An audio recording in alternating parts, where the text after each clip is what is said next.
Salut à tous, je me trouve aujourd'hui à Boulogne-Billancourt devant les studios de télévision CNews, studio de télévision d'où partira d'ici quelques instants un rassemblement dit Stop Zemmour. À l'initiative de nombreux musulmans de France qui ont choisi de se regrouper ici, ce rassemblement vise à dénoncer l'islamophobie latente en France.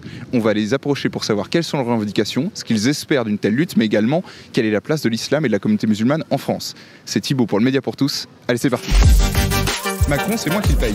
D'une certaine manière, c'est ma pute. La nouvelle Sainte Trinité, Coca-Cola, McDo pour nous. Ce qu'on veut, c'est du sang. Que tu aies mal, c'est pas grave. Parfois, la violence est nécessaire. C'est une certaine vision de la démocratie, ça. Je suis obligé de me balader avec un drapeau bi. Votre ligne politique, c'est de la merde. Bah, vive la tolérance alors. Les humains vivent.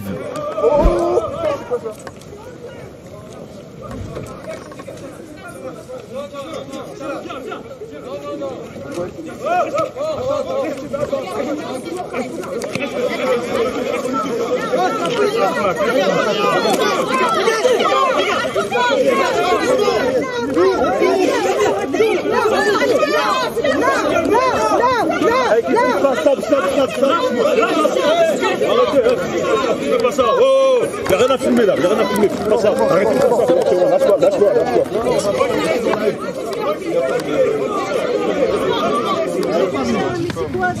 C'est un anti quoi? Je pense que c'est un antifa, il a tapé John. John Barlou, là, c'est de la quotidienne. C'est un fan. Ça va, t'as pas pris? Non, il a essayé de me mettre une droite, je l'ai paré. C'est juste au début, il est venu, il a tapé avec les deux mains comme ça, tu vois. Parce que t'éteins? Il chie dessus, l'autre il est responsable, c'est son pote, c'est lui qui a organisé la bagarre. Il m'a dit ouais, moi je suis un antifa, tu vas voir, on va te chasser des manifs. Alors dis-moi, déjà, qu'est-ce qu'on fait là aujourd'hui? Bah écoutez, aujourd'hui on est venu quand même dénoncer ces appels à la haine qui sont réguliers, qui s'assimilent aujourd'hui, comme le disaient tout à l'heure les différents intervenants, à de l'apologie du terrorisme.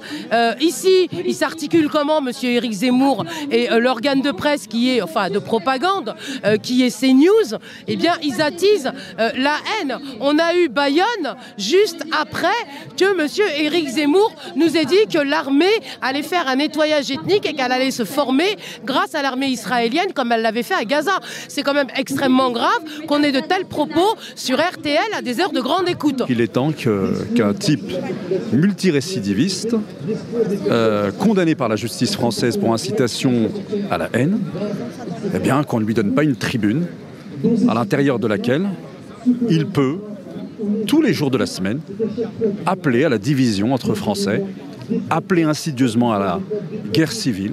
Il y a eu un attentat dernièrement contre la mosquée de Bayonne. Qu'on continue cet homme de s'exprimer comme il le fait, il y en aura d'autres. Et puis ce sera les uns contre les autres. Et qui gagnera quoi?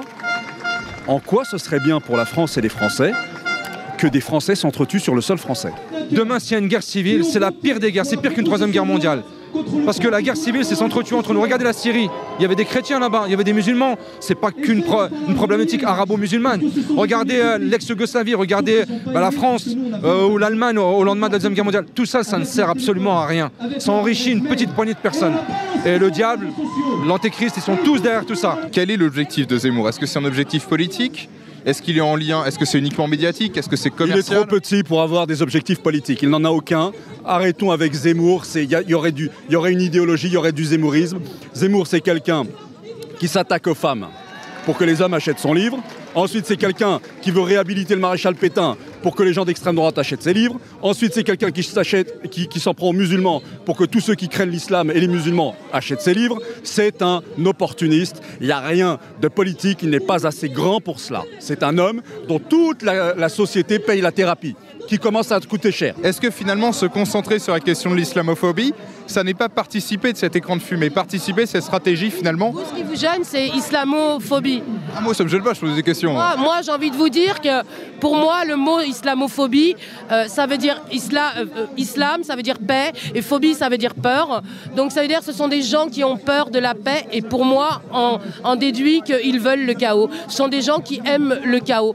Par vice, par satanisme, par quoi? Je ne sais pas. En tout cas, par pingrerie, je n'en sais rien. Mais en tout cas, oui, on pourrait changer le mot en disant